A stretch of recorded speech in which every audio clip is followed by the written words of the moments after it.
예, 오늘 함께 나누실 말씀은 요한복음 우리가 1장 14절 말씀인데요. 제가 지난주에 가나 혼인잔치의 첫 번째 표적을 통해서 요한복음에 기록된 7가지의 표적을 나누기로 했다고 지난주에 미리 예고를 말씀드렸죠. 사실은 이 7개의 표적을 한 사건 한 사건으로 해서 7주간으로 할까도 생각을 해봤는데 이미 너무 유명한 사건들이고 또 제가 과거에 또 이 주제로 많이 설교를 했기 때문에 오늘은 지난주에 나눴던 첫 번째 표적 가나 혼인 잔치의 표적에 뒤이어서 나머지 6가지의 표적 중에서 베데스다 연못가에 38년 된 병자에 관한 사건을만 빼서 다음 주에 나누고 나머지 5가지 사건을 오늘 함께 나누면서 7개의 표적 요한복음 전체가 주는 메시지를 여러분과 함께 나눠보기를 원합니다. 오늘 말씀 제목이 너희가 나누어 주랍니다. 제 말씀 가운데 나누겠지만은 우리가 나누어 줄 것이 무엇인가? 주님의 표적의 증인에서 표적을 나누어 주며 주님의 기쁨을 나누는 우리가 되기를 소망합니다. 자, 요한복음을 요새 여러분이 생명에 살면서 큐티를 하고 계신데 요한복음은 다른 복음서하고 특별히 다른 관점이 있습니다. 우리가 마태, 마가, 누가복음을 공관복음이라고 하죠. 그래서 그 3복음서에는 동일한 사건들이 중복되어서 많이 기록되어 있습니다. 그런데 요한복음에서는 특별히 어떠한 관점으로 예수님을 사도 요한이 기록하고 있냐 하면은 하나님의 아들 신성으로서의 예수님 그것을 증거하고 있습니다. 즉 이 땅에 육신으로 오셨지만은 인간의 영역을 초월하는 예수님의 권능을 기록하고 있습니다. 그래서 그 7가지의 표적을 통해서 이제 제자들이 비로소 하나님의 아들이심을 믿게 되고 이 땅에 하나님의 권능을 선포하는 것입니다. 요한복음 1장 1절 말씀 봅시다. 이렇게 시작하죠. 요한복음은 태초에 말씀이 계시니라. 이 말씀이 하나님과 함께 계셨으니 이 말씀은 곧 하나님이시니라. At the beginning of the world, 이 온 그 천지 만물의 시작이 말씀이라고 했습니다. 그 말씀이 누구라고요? 곧 하나님이시라. 근데 요한복음 1장 14절을 보니까 그 말씀이 어떻게 돼서 왔다고요? 말씀이 육신이 되어서 요한복음 1장 14절을 보세요. 말씀이 육신이 되어 우리 가운데 거하심에 우리가 그의 영광을 보니 아버지의 독생자의 영광이요 은혜와 진리가 충만하더라. 즉 요한복음은 말씀이 하나님이심을 증거하면서 그 말씀이 육신이 되어서 오신 예수 그리스도 우리가 그를 직접 보고 있다고 합니다. 제자들과 그 당시에 예수님의 공생의 시대 사람들은 예수님을 직접 볼 수 있었죠. 그러니까 우리가 그의 영광을 보니 바로 그는 누구라고요? 아버지의 독생자의 영광이요 은혜와 진리가 충만하더라. 이게 오늘 본문 말씀입니다. 이 하나님의 영광, 독생자의 영광을 우리가 나누어 주는 것입니다. 요한복음과 공관복음의 차이는 바로 하나님의 아들이심을 신성을 나타내는 것입니다. 우리가 성경을 보는 여러 가지 그 방법이 있죠. 전체적인 메시지를 보는 그런 인사이트, 그런 통찰력이 있는가 하면은 어느 한 사건 속에서 주는 아주 디테일한 메시지를 보는 방법이 있죠. 이제 영화 촬영할 때 그런 기법을 얘기했죠. 줌인하고 줌아웃하죠. 줌인하면은 주인공을 쫙 카메라가 줌인해서 가까이서 이제 찍으면서 그 얼굴 표정 하나하나를 다 잡죠. 줌아웃은 뭔가요? 쫙 카메라를 뒤로 빨아들여서 전체적인 그 환경을 보여주게 되죠. 아마존의 숲속을 바라볼 때 위에서 드론으로 찍으면은 줌아웃하면은 아마존의 큰 숲이 보이고요. 다시 또 줌인해서 드론이 밑으로 내려가면서 그 어느 한 나무를 조명할 수 있죠. 그렇습니다. 지난주에 봤던 우리가 물이 얼굴을 붉히다라고 했던 첫 번째 표적은 어떤 방법으로 봤냐 하면은 그렇게 깊이 들어가서 줌인 해갖고 그 한 사건을 깊이 들여다봤습니다. 그래서 물을 포도주로 바꾸는 그 사건 속에 등장했던 각 인물들을 통해서 주는 메시지가 다 달랐죠. 그렇죠. 예수 그리스도의 그 의도, 이 일이 나와 무슨 상관이 있나이까라는 그 말씀의 뜻을 우리가 헤아렸고요. 마리아의 역할, 잔치집에 포도주가 떨어진 그곳에서 잔치집에 웬 포도주가 떨어져라는 그런 불평이 아니라 그 문제를 갖고 예수님께 나왔던 마리아의 역할이 있었고요. 또 그물을 떠다 연회장에 갖다 주라 했을 때 순종하면서 6항아리의 물을 부었던 하인들의 역할들이 있었습니다. 그리고 연회장은 가장 놀라운 가장 좋은 포도주를 내가 이 집에서 맛보았다 하는 그런 예수님의 권능에 대한 증거자가 되는 역할이 다 달랐죠. 이렇게 한 사건을 깊이 들여다보면 그 사건 속에서 많은 메시지들을 우리가 꺼낼 수 있습니다. 그런데 오늘은 요한복음에서 그 한 사건에서 쭉 줌아웃합니다. 그러면은 뭐가 보인다고요? 요한복음 전체에서 7개의 표적이 나타납니다. 근데 이 7개의 표적은 이 사건은 전부 개별적인 사건으로 끝나는 것이 아니라 그 사건이 다 마치 보물지도와 같이 다 연결이 되면서 그 전체적인 7개의 메시지가 주는 메시지가 뭐냐면 바로 예수님의 신성인 것입니다. 그 7개의 표적을 통해서 하나님의 아들이시요 이 땅에 메시아로 오신 예수 그리스도의 신성을 증거하고 있습니다. 그 요한복음을 쭉 당겨서 봤더니 7가지의 표적이 뭐가 나온다고요? 첫 번째, 물을 포도주로 바꾼 사건이 있었죠. 두 번째 사건이 왕의 신의 아들을 치유하는 것이 4장에 나오고요.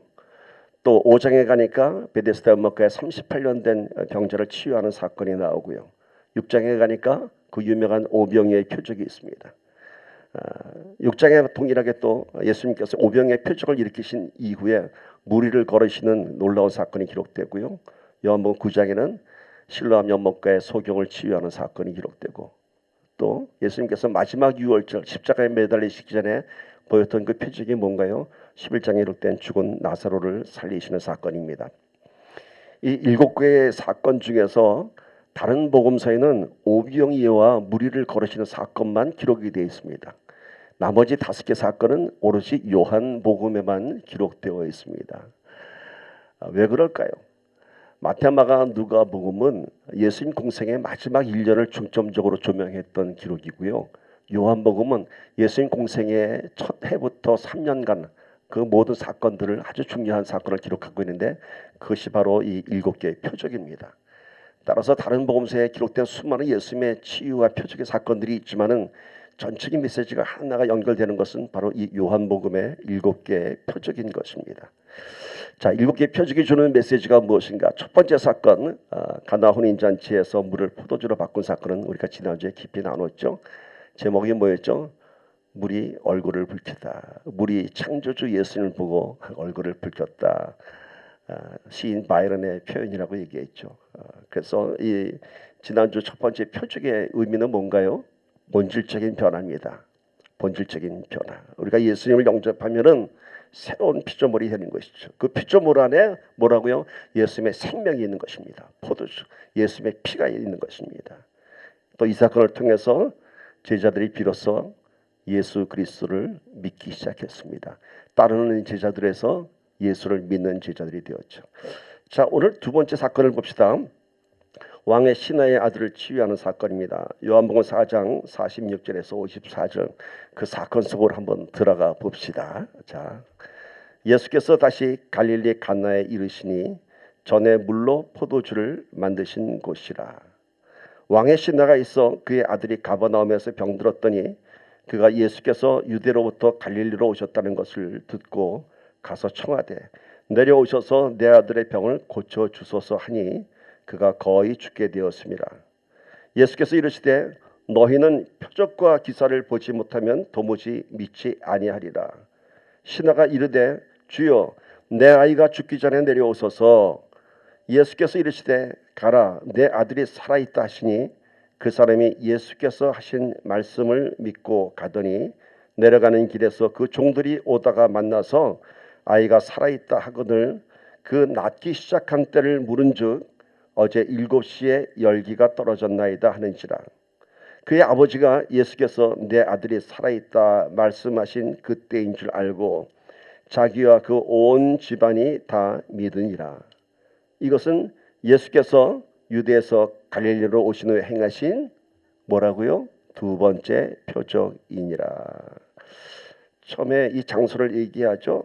다시 갈릴리 가나에 이르르니 이곳은 전에 물로 포도주를 만드신 곳이라. 그러니까 첫 번째 표적도 가나에서 만드셨고 두 번째 표적도 역시 가나에서 어느 신하의 아들을 치유하는 사건이 기록되어 있습니다. 예수님의 수많은 치유 사역들의 복음서에 다 많은 사건들이 기록되어 있습니다. 그런데 요한복음에 기록된 7개의 표적 중에서도 4가지의 표적이 이 치유에 관한 사건입니다. 그런데 이 네 가지 치유의 표적이 주는 메시지가 다 다릅니다. 우리가 보기에는 다 똑같은 예수님께서 병자를 고치는 사건인 것 같은데, 눈을 뜨게 하고 38년 된 병자를 고치게 하고 뭐 죽은 나사로를 살리시고 다 치유 사역 같은데, 이 네 개의 사건이 다 다른 것입니다. 자, 두 번째 표적에서 주는 메시지가 무엇인지 한번 봅시다. 오늘 이 사건 속에서 우리가 눈여겨봐야 할 부분이 4장 48절의 말씀입니다. 뭐라 그러시죠? 예수께서 이르시되 너희는 표적과 기사를 보지 못하면 도무지 믿지 아니하리라.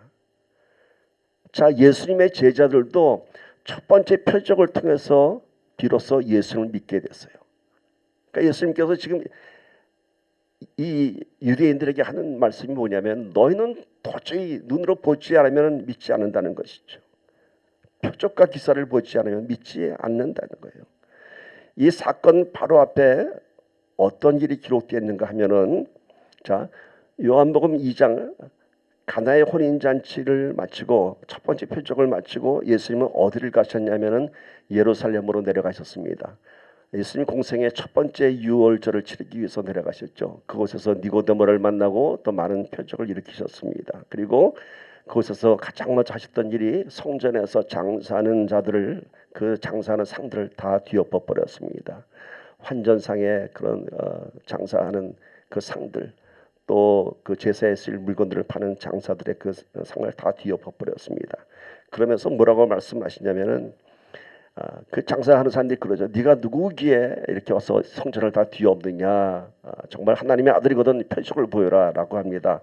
그랬더니 예수님께서 그 장소에서 뭐라고 얘기했죠? 내가 보여줄 표적은 3일 만에 이 성전을 다시 세우리라. 이 말이 무슨 말씀인지 도저히 이해할 수 없었죠.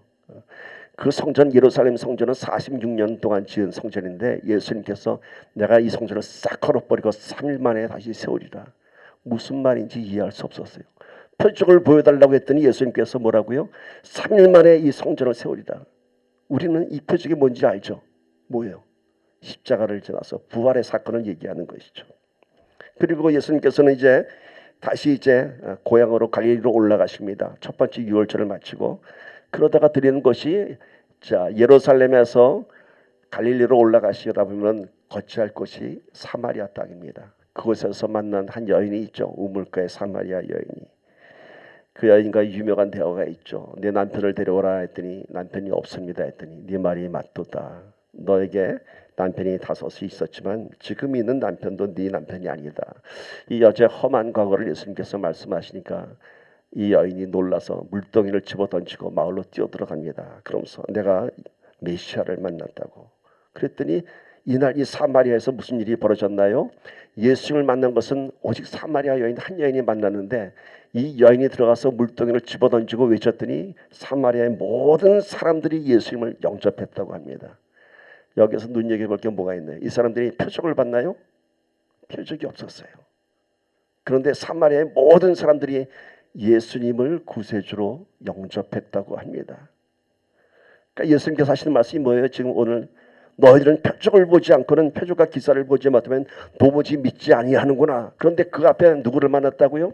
사마리아 땅에서 사마리아의 여인, 그 한 여인 만나는데 그 땅의 모든 사람들은 표적과 기사가 없이 다 나를 믿었다는 거예요.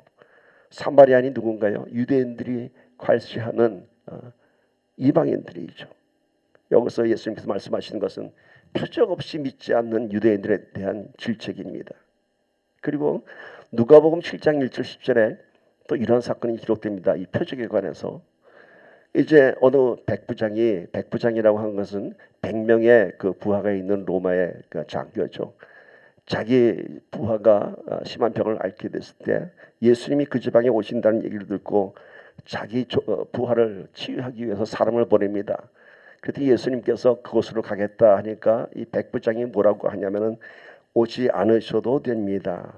예수님께서 그곳에서 말씀만 하셔도 나의 부하는 나을 것입니다. 그랬더니 예수님께서 뭐라고 말씀하세요? 이 이스라엘에서 이만한 믿음을 가진 자가 없느니라. 로마의 장교는 이방인이죠. 그러니까 예수님께서는 계속 유대인들의 예수님에 대한 거부하는 그것을 너희들은 완악한 자들이라는 거예요. 표적 없이는 믿지도 않는다는 거예요. 그러나 이방인들 이 로마 장군마저도 누구라고요? 나를 그냥 받아들이는데 너희들은 표적 없이는 안 믿는다는 거예요. 오늘 이 사건 속에서 우리가 이 메시지 하나 꺼내야 됩니다. 여러분, 우리가 2020년 주제 중에 하나가 우리가 표적의 주인공이 되자고 했죠. 그죠? 이거 잘 해석해야 돼요. 여러분, 우리가 표적을 보아야지만이 믿는 그런 믿음의 사람이 돼서는 안 되는 거예요. 유대인들은 지금 표적을 봐야지만이 믿겠다는 거예요. 우리가 표적을 구하는 것은 뭔가요? 우리가 표적을 봐야지만이 하나님 믿겠습니다. 오늘 내 삶의 문제를 해결해 주셔야지만이 내가 믿겠습니다. 이런 고백이 돼서는 안 되는 거예요. 그것이 아니라 뭐라고요? 우리의 믿음으로 표적을 만들어내야 하는 것입니다. 표적은 믿기 위한 증거가 돼서는 안 되는 거예요. 거꾸로요. 표적은 믿음의 증거로 나타나는 하나님의 권능인 것입니다. 유대인들은 예수를 믿기 위해서 표적의 증거를 구했지만은 우리는 우리의 믿음으로 표적을 만들어내야 할 줄 믿습니다. 다른 표적이에요. 유대인들이 구하는 표적은 믿기 위한 표적이지만은 오늘 우리가 말하는 표적은 믿기 때문에 나타나는 하나님의 권능인 것입니다. 이것이 보는 우리가 관점이 다른 거예요. 표적을 봐야지 믿겠습니다가 아니라 내가 믿기 때문에 그 표적이 내 삶 속에서 나타날 것입니다. 이제 이 두 번째 표적은 어떻게 했어요? 예수님께서 가기 전에 그 자리에서 이제 네 아들이 다 나았을 것이다 얘기합니다.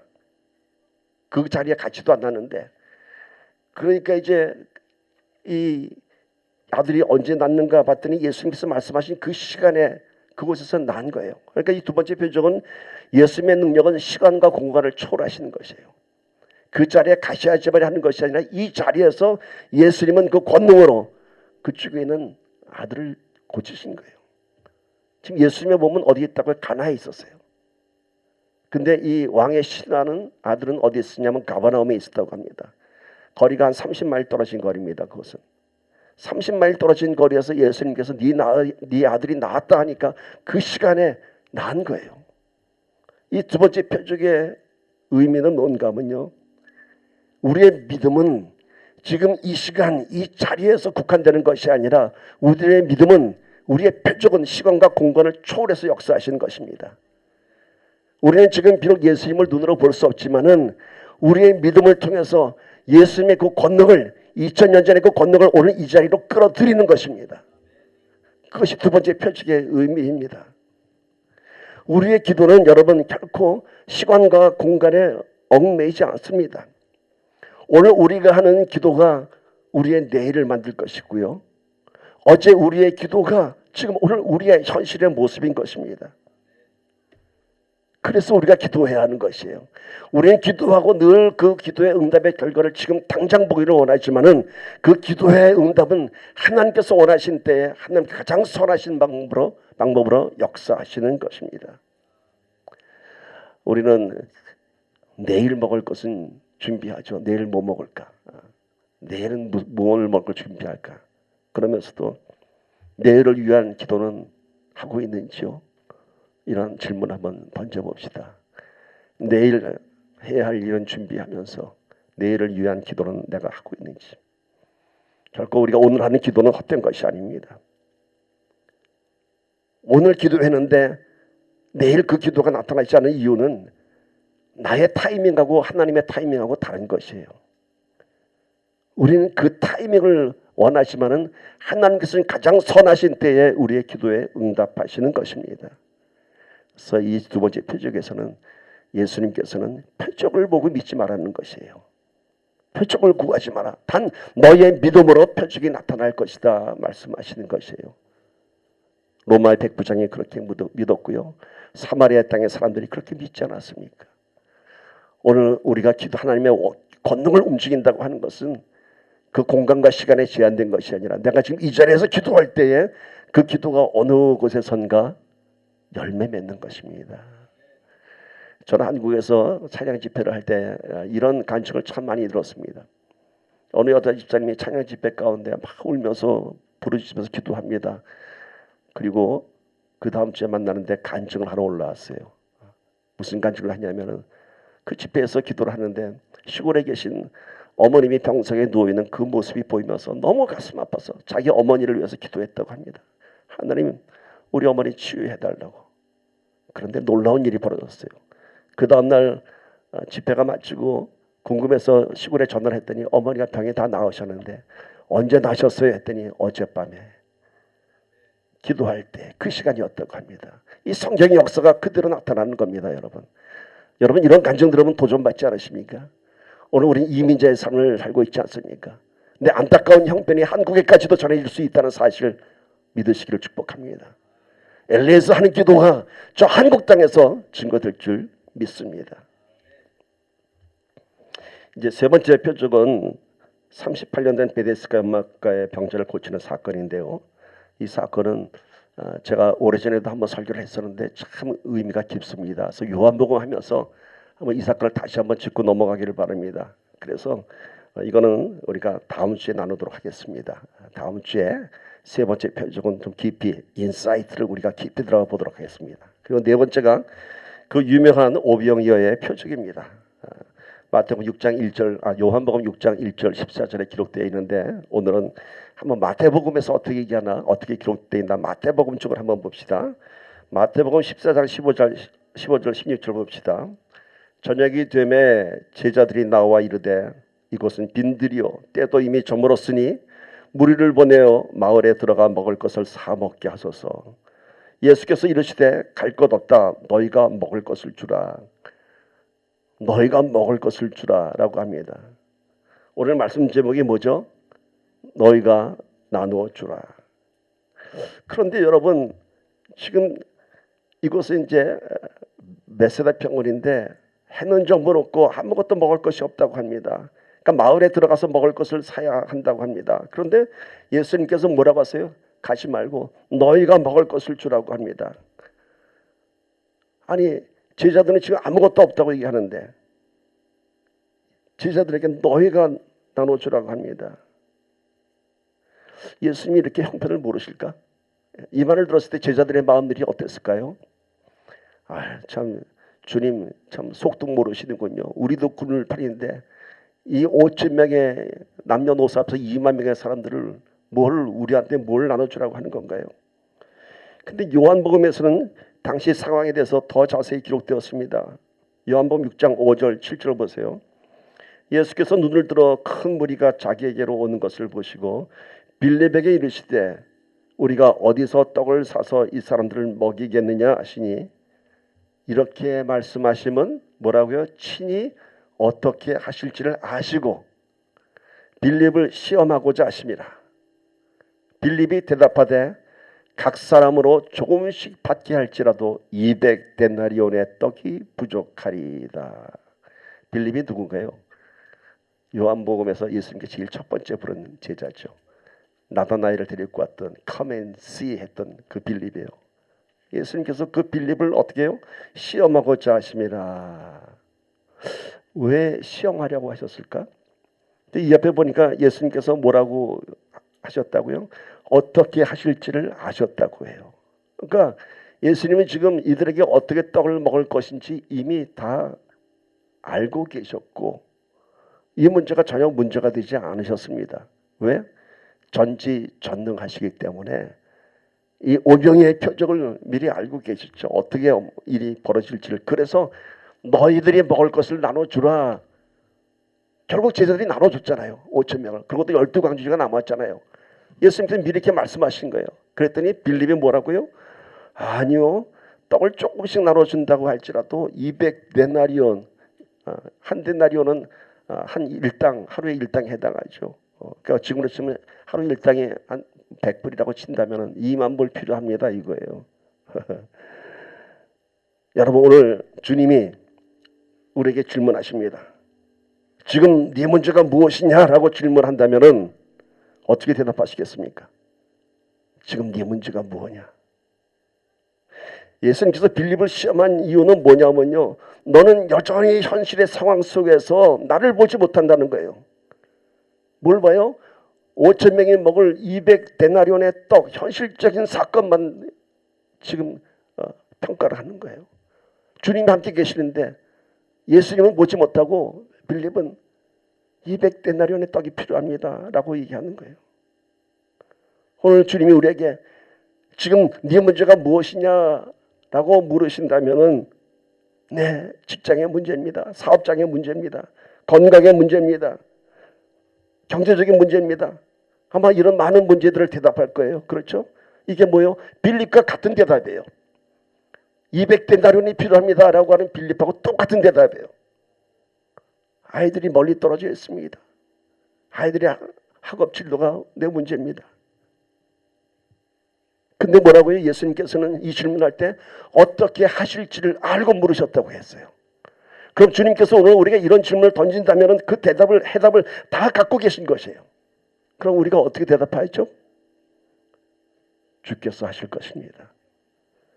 이렇게 대답해야 정답이죠. 주께서 하실 것입니다. 오늘 사단이 자꾸 우리에게 질문 던집니다. 너 지금 이 문제 어떻게 해결할 거야? 기도한다고 뭐가 되겠어? 이 문제 어떻게 해결할 거야? 할 때 어떻게 대답한다고요? 주께서 하실 것입니다. 주께서 하실 것입니다. 이게 정답입니다. 우리의 문제는 예수를 믿는다고 하면서도 정작 그 현실의 문제가 내 눈을 가려서 그 믿음을 못 보는 것입니다. 믿음을 지키지 못하는 것입니다. 200데나리온의 떡이 필요한 것이 아니라 나와 함께 하시는 주님의 권능을 보아야 할 줄 믿습니다. 그것이 바로 표적의 주인공이 되는 것입니다. 그리고 예수님은 안드레가 갖고 나온 어린 여자아이의 도시락 물고기 2마리와 떡 5개를 축사하시고 모두를 먹이고도 12강줄이나 남기셨습니다. 그런데 누가 나눠줬다고요? 제자들이 나눠줬잖아요. 축사하신 건 예수님이시고 너희가 나누어 주라. 예수님께서 너희가 나누어 주라 했을 때 우리 없는데요. 200데나리온이 필요한데요. 그러나 결국은 어떻게 됐죠? 그들이 나눠줬어요. 어떻게? 예수님께서 그 작은 도시락에 축사하시고 나서 거기서 주님의 역사가 나타난 거예요. 6장 13절 14절 보세요. 이에 거두니 보리떡 5개로 먹고 남은 조각이 12바구니에 찼더라. 그 사람들이 예수께서 행하신 이 표적을 보고 말하되 이는 참으로 세상에 오실 그 선지자라 하더라. 그야말로 표적인 거예요. 표적이에요. 근데 이거를 세상 사람들은 믿을 수가 없는 거예요. 어떻게 떡 5개와 물고기 2마리로 어떻게 5,000명 남녀노소 2만 명을 먹이고도 12강줄이가 남느냐. 이건 물리학으로 얘기하면 질량불변의 법칙을 위배하는 것이고 뭐 있을 수 없는 일이다라고 하죠. 그래서 어떤 사람들은 이거를 아주 상식적으로 해결하기 위해서 이렇게 해설을 해요. 이게 어디서 이런 해설이 나오면 저 성당 가면 신부님들이 그렇게 하는 신부님들이 간혹 있다고 합니다. 오병이의 기적은 어떻게 나타난 거냐면은 어린아이가 그 순수한 마음에 먹을 거 없어요? 우리 성탄 연극할 때 우리 맹구 집사님이 빈방 없어요라고 하지 못하고 우리 집 가서 나랑 같이 자면 안 될까요? 했던 것처럼 그 어린 소녀가 내 거라도 좀 드시면 안 될까요? 하고 끌어낸 거예요. 그랬더니 많은 사람들이 감동해서 야, 저 어린 소녀도 이렇게 숨겼던 도시락 내놓는데 우리도 다 꺼내자. 뭐 이래서 다 먹고 났더니 12강줄이가 남았더라 라고 얘기하면은 얼마나 설득력이 있습니까? 그렇죠? 오병이어는 이거구나. 나누는 거구나. 꼽을 쳐놓던 거 내놓는 게 오병이어구나. 그렇죠? 근데 이렇게 해설하면 어떻게 되는지 아세요? 우리의 믿음이 상식을 초월하지 못해요. 결코 우리의 삶 속에서 오병이의 기적을 보지 못할 것입니다. 주님은 어린아이 소녀의 그 떡 5개와 물고기 2마리로 5,000명을 먹이신 거예요. 왜? 주님께서 하셨기 때문인 것입니다. 주님께서. 믿음은 상식을 믿는 것이 아닙니다. 믿음은 전지전능하신 하나님의 권능을 믿는 것입니다.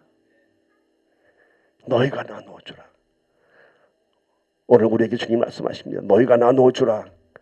저 없는데요? 없어요 진짜. 그럼 나누어 줄 수 있습니다. 어떻게? 주님께서 하시기 때문에. 주님께서 하시기 때문에 나누어 줄 수 있는 것입니다. 어디 가서 복음을 못 전하겠다고요? 왜? 내 믿음이 너무 형편없어. 얘기할 수 없다고요? 그래요. 내 믿음은 형편없습니다. 그러나 주님만 전하면 주님께서 일하실 것입니다. 그 입술을 통해서. 여러분, 신앙생활은 결코 내 것으로 하는 것 아닙니다. 하나님 것으로 하는 겁니다. 내 것으로 하면 감당 못해요. 그 하나님의 놀라운 거룩한 영혼을 내가 그걸 어떻게 감당해요? 그것도 내 것으로. 나는 아무것도 갖고 있는 것이 없지만은 오직 믿음 안에서 하나님의 권능을 이끌어내는 것, 그것이 오늘 성도의 모습인 줄 믿습니다. 그리고 이 오병이어가 주는 본질적인 의미는 그들에게 먹을 것을 주었다, 이게 아닙니다. 예수님께서 놀라운 기적을 베풀어서 그 작은 도시락으로 5천 명을 먹였다, 이게 아니에요. 예수님께서는 이 오병의 표적 끝에 뭐라고 말씀하셨어요? 요한복음 6장 35절을 보세요. 예수께서 이르시되 나는 생명의 떡이니 내게 오는 자는 결코 줄이지 아니할 터이요 나를 믿는 자는 영원히 목마르지 아니하리라. 아멘. 너희는 지금 겨우 한 끼의 식사를 해결한 것을 갖고 표적이 나타났더니 하고 나를 따르시면은 나는 너희에게 주는 생명의 떡이라는 거예요. 한 끼의 식사로 끝나는 떡이 아니라 영원히 목마르지 않은 생명을 주는 떡이라고 합니다. 그렇습니다. 예수님 혼자 그렇게 십자가에 매달리셔서 우리의 모든 인류를 구원하셨습니다. 우리가 예수를 믿는다고 하는 것은 육적인 공급을 위해서 믿는 것이 아니라 영원한 생명을 얻기 위한 것입니다. 그 영원한 생명을 나눠주는 저와 여러분 되기를 축복합니다. 자, 다섯 번째 표적입니다. 무리를 거르신 사건이에요. 오병이어의 표적을 나타냈더니 사람들이 더 많이 따라요. 와우, 이 놀라운 기적을 봐라. 그러자 예수님께서는 그 따르는 무리들을 피해서 홀로 산에 오르셨다고 합니다. 오병의 표적을 보였더니 사람들이 와, 정말 구세주다, 하나님의 아들이다, 뭐 이러면서 막 예수님을 따르는 거예요. 그러니까 예수님께서 어떻게 했다고요? 그들을 피해서 홀로 산에 오르셨다. 여러분, 스타가 되면 어떻습니까? 군중들의 환호를 즐기는 것이 스타입니다. 우쭐대면서. 그런데 예수님은 오히려 그들의 환호를 피하셨습니다. 이것이 영성이에요, 여러분. 그런데 오늘 우리들은 자꾸만 우리의 뭔가를 인정받으려고 하고 우리의 뭔가를 좀 보여주려고 하죠. 우리의 삶을 통해서 나타나는 표적으로 사람들이 놀라워한다면 그것은 하나님의 것입니다. 내 것이 아닙니다. 내 것을 나눠준 게 아니라 하나님의 것을 나눠준 것입니다. 그러니까 여러분이 환호받을 때 여러분 그 자리를 떠나서 조용한 여러분의 골방으로 기도하기를 축복합니다. 이건 사실 여러분들에게 해당한다기보다는 수많은 주의 종들에게 해당하는 얘기입니다. 멋진 설교를 하고 성도들이 목사님 설교 좋았어요 막 이럴 때 그 설교가 누구 거라고요? 성령님께서 주신 거예요. 내가 한 게 아니에요. 진짜 스타는 스스로 타락하는 자가 스타라고 합니다. 진짜 스타는 조용한 골방 가서 더 깊은 영성을 위해서 기도해야 할 줄 믿습니다. 자, 이제 예수님께서 산속으로 올라가셨고 제자들은 이제 그 갈릴리 바다를 다시 배를 타고 넘어갑니다. 그러니까 예수님께서는 제자들을 먼저 보내셨습니다. 예수님은 혼자 기도하러 올라가셨죠. 그런데 그 바다를 건너가는데 어떤 사건이 났어요? 요한복음 6장 19절 20절 보세요. 제자들이 노를 저어서 10여리쯤 가다가 예수께서 바다 위로 걸어 배에 가까이 오심을 보고 두려워하거늘 이르시되 내니 두려워하지 말라 하신대. 제자들을 먼저 보냈어요. 이제 풍랑이 일었던 사건은 또 요거하고 좀 다른 겁니다, 여러분. 근데 그 뒤를 이어서 예수님께서 바다를 다 걸어오시는 거예요. 근데 이 제자들이 뭐라고 얘기했대요? 두려워했다고 해요. 왜 두려워했느냐? 유령인 한 거예요. 그렇죠. 아니 사람이 바다 위를 걸을 수 없잖아요.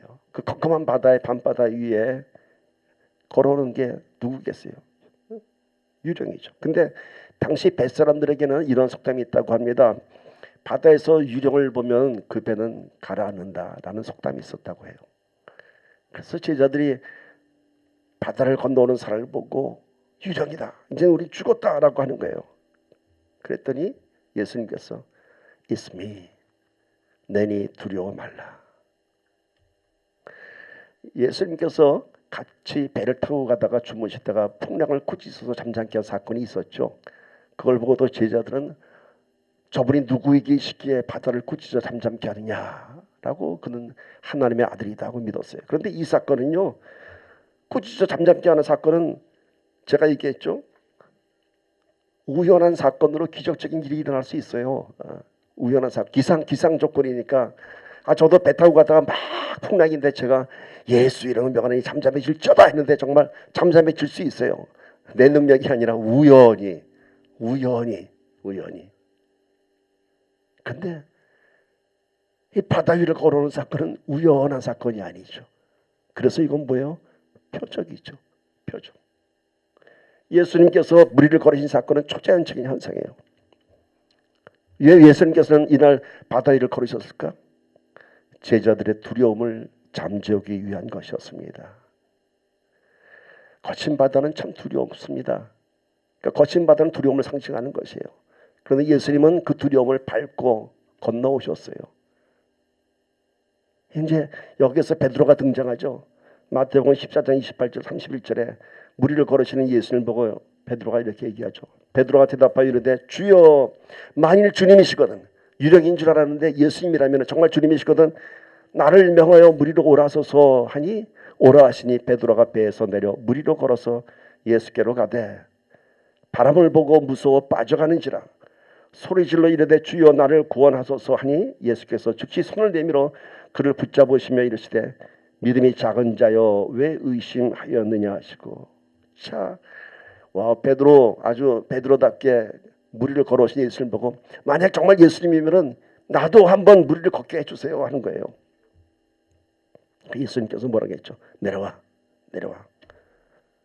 베드로가 배에서 내렸어요. 그리고 어떻게 했다고요? 물 위로 걸어서 예수께로 가되, 근데 중간에 어떻게 됐어요? 갑자기 풍랑을 보고 바람을 보고 무서워서 어떻게 됐다고? 빠져가는지라. 베드로의 믿음은 예수님이 볼 때 물 위를 걸을 만한 믿음이 생겼어요. 근데 바다를 보는 순간 뭐가 들어왔어요? 두려움이 들어왔어요. 그리고 물에 빠졌어요. 여러분, 무엇을 볼 것인가? 예수님을 볼 것인가? 풍랑을 볼 것인가? 그 결과가 다르지 않습니까? 이리로 오라 부르는 예수님을 봤을 때 베드로는 분명히 물 위를 걸었습니다. 그러다가 그 바다를 바라보는 순간 뭐가 들어왔어요? 두려움이 들어왔어요. 믿음이 빠진 자리에는 염려와 두려움이 오게 되어 있습니다. 오늘 우리가 무엇을 볼 것인가? 우리의 시선이 어디에 있는가? 우리는 보이지 않는 예수님보다 눈에 보이는 세상의 현실을 더 많이 보고 있지 않습니까? 그래서 두려워하고 염려하고 믿음이 실족하는 것이죠. 다시 한번 우리의 시선을 돌려야 합니다. 세상의 현실을 보지 마시고 나를 오라 하시는 그 주님을 보기를 바랍니다. 두려움과 염려를 잠재우는 예수님이 오늘 우리와 함께 하십니다. 이제 여섯 번째, 소경의 눈을 뜨게 하는 사건이 있습니다. 그 유명한 실로암 목가에서 눈을 뜨게 하십니다. 요한복음 9장 6절 7절입니다. 땅에 침을 뱉어 진흙을 이겨 그의 눈에 바르시고 이르시되 실로암 못에 가서 씻으라 하시니 이에 가서 씻고 밝은 눈으로 왔더라. 근데 이 실로암 못에 가서 이렇게 눈을 뜬 이 맹인은 날 때부터 맹인이라고 합니다. 이 앞에는 이제 잘 설명이 되어 있지만은 제가 오늘은 요 9장 6절 7절만 이제 읽었습니다. 이때 사람들이 예수님께 물어봅니다. 당시 사람들은 선천적인 장애를 갖고 태어나면은 죄 때문에 선천적인 장애를 갖고 태어난다고 생각했습니다. 그러니까 엄마의 죄든 아버지의 죄든 하여튼 무슨 죄 때문에 그렇게 되는 줄 생각했습니다. 그래서 예수님께 물어봅니다. 저 맹인이 누구의 죄 때문에 저렇게 나면서부터 맹인입니까? 라고 물어봅니다. 그러니까 예수님께서 뭐라고 대답하시냐면은 9장 3절 보니까 이 사람이나 그 부모의 죄로 인한 것이 아니라 그에게서 하나님이 하시는 일을 나타내고자 하심이라. 이 맹인에게는 나면서 맹인이었던 그 사건이 누구의 죄 때문에 인한 것이 아니라 뭐라고요? 그에게서 하나님이 하시는 일을 나타내고자 하심이라 이렇게 기록됐습니다. 물론 어떤 사람은 어떤 영적인 죄 때문에 율법의 죄 때문에 그러한 핸디캡을 갖고 태어날 수도 있겠죠. 그러나 중요한 사실은 오늘 이 예수님께서 눈을 뜨게 한 이 맹인만큼은 하나님께서 그 일을 나타내고자 하심이라고 합니다. 그렇다면은 여러분 이 맹인은 지금 뭐 때문에 맹인이 됐어요? 나면서부터 하나님의 일을 나타내기 위해서 하나님의 영광을 위해서 맹인으로 태어난 것이에요.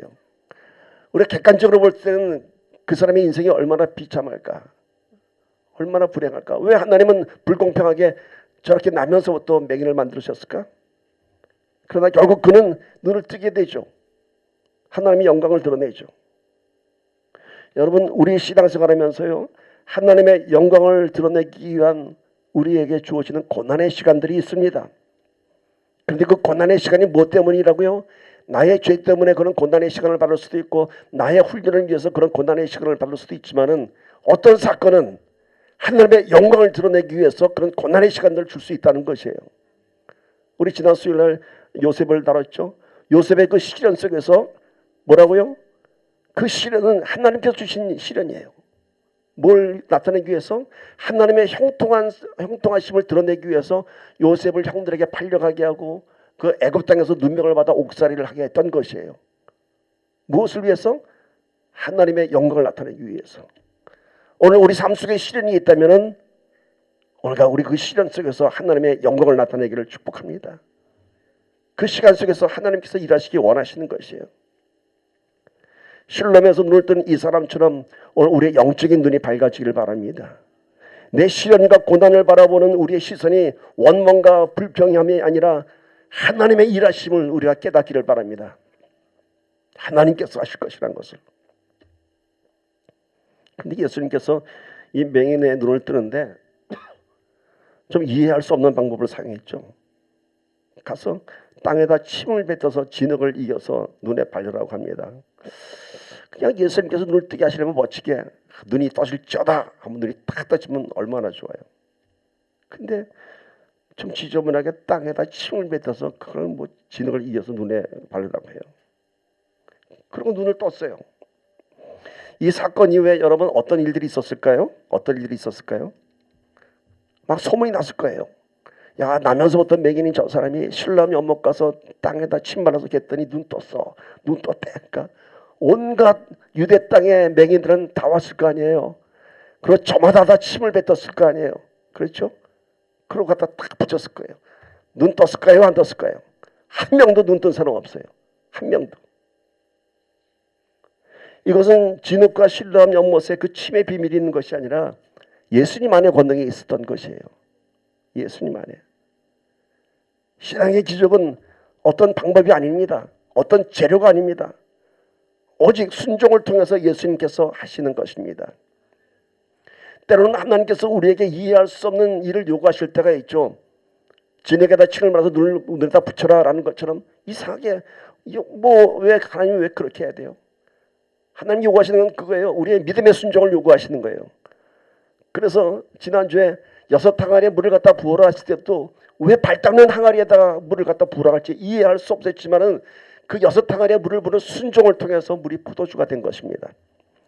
오늘 우리가 2020년에 표적의 주인공이 되려면은 하나님께서 원하시는 어떤 거룩한 명령 가운데 그냥 순종하기를 바랍니다. 신앙은 어떤 방법이 아닙니다. 어떤 프로그램이 아닙니다. 순종입니다. 믿음으로 역사하는 것입니다. 자, 이제 마지막 7번째 죽은 나사로를 살리시는 놀라운 사건이죠. 요한복음 11장 43절 44절 봅시다. 큰 소리로 나사로야 나오라 부르시니 죽은 자가 수족을 배로 동인채로 나오는데 그 얼굴은 수건에 쌓였더라. 예수께서 이르시되 풀어 놓아 다니게 하라 하시니라. 와, 이거 무슨 영화의 한 장면 같아요. 막 미이라가 살아나는 것 같은 막 끔찍한 장면이에요. 근데 더군다나 이 죽은 지가 얼마나 되냐면 4일이나 지났다고 해요. 냄새도 좀 나는 것 같아요.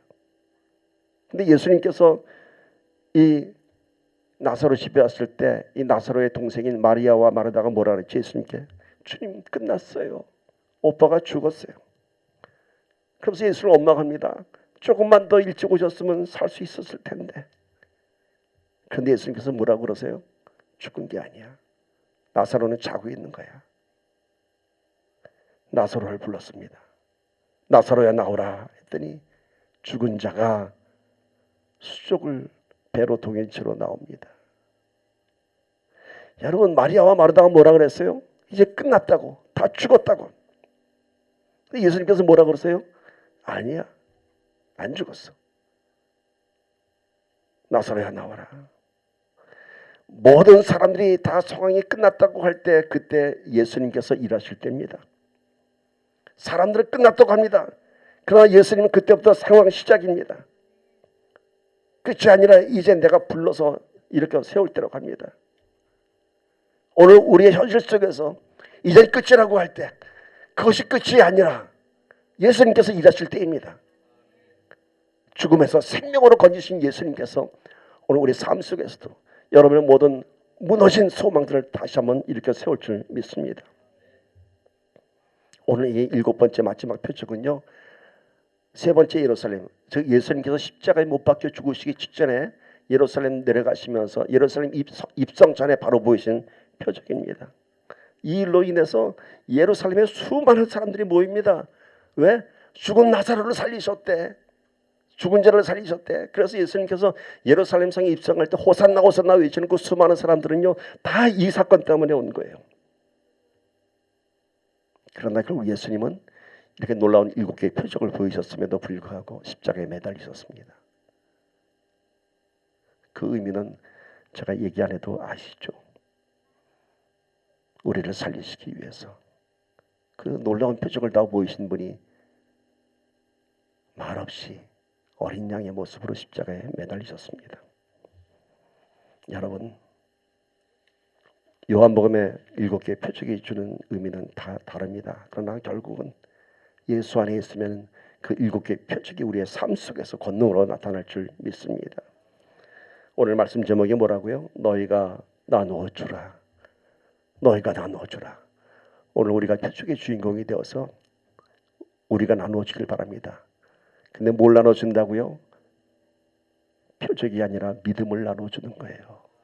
믿음을 나눠 주는 거예요. 믿음을 얻기 위한 표적이 아니라 표적을 만들어내는 믿음을 나누어 주는 것입니다. 말씀했습니다. 7개의 표적을 한번 정리하면서 말씀했습니다. 첫 번째, 가나의 혼인잔치가 준 첫 번째 표적의 의미는 물이 포도주가 되는 본질적인 변화, 우리에게 영원한 생명을 주신 것입니다. 왕의 신의 아들을 고친 것은 시간과 공간을 초월해서 역사하셨습니다. 오늘 우리의 기도는 이 자리에서 끝나는 것이 아니라 시간과 공간을 초월해서 역사하실 것입니다. 38년 된 병자의 사건은 다음 주에 나누도록 하고요. 오병이의 사건은 뭔가요? 신앙생활은 내 것으로 하는 것이 아니라 하나님의 권능으로 하는 것입니다.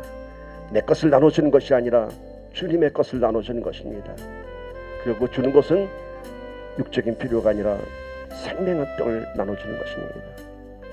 무리를 걸으셨습니다. 염려를 잠재우셨습니다. 두려움을 잠재우셨습니다. 의심하지 말라는 겁니다. 두려운 순간 풍랑을 보지 말고 나를 보라라고 말씀하십니다. 소경의 눈을 뜨게 하셨습니다. 그 소경으로 살아온 그 고난의 시간들이 있었습니다. 그러나 그 고난의 시간 속에서 하나님의 영광은 드러나는 것입니다. 죽은 나사로를 살리셨습니다. 끝났다고 하지만 그때부터 주님은 일하셨습니다. 절망을 소망으로 바꿔주시는 예수님입니다. 이 7가지 표적을 통해서 주님은 그 하나님의 아들이심을 증거하고 모든 사람들이 그를 믿음으로 따랐습니다. 너희가 나누어 주라. 우리가 표적의 주인공이 되어서 내 삶의 표적을 믿음으로 나누어 주기를 바랍니다. 내 것이 아닌 오직 하나님으로부터 경험한 그 생명의 떡을 나누어 주길 바랍니다. 그것이 바로 우리가 소유하고 경험한 하나님의 표적이 되기를 주님의 이름으로 간절히 축원합니다. 오늘 본문 말씀 요한복음 1장 14절 함께 읽으면서 말씀 마칩니다. 말씀이 육신이 되어 우리 가운데 거하심에 우리가 그의 영광을 보니 아버지의 독생자의 영광이요 은혜와 진리가 충만하더라.